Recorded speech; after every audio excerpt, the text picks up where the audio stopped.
இப்போது புதிய அறிமுகம் ஆச்சி ஹோட்டல் சாம்பார் மற்றும் ஆச்சி இடிச்ச சாம்பார் 50 கிராம் ரூபாய் 20 மட்டுமே.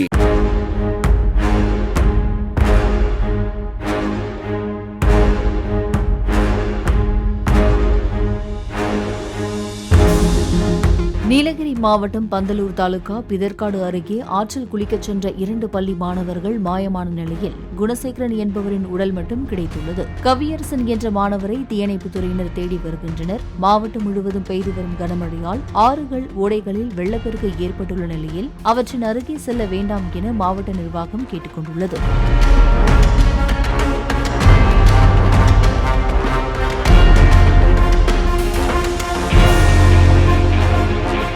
இப்போது புதிய அறிமுகம் ஆச்சி ஹோட்டல் சாம்பார் மற்றும் ஆச்சி இடிச்ச சாம்பார் 50 கிராம் ரூபாய் 20 மட்டுமே.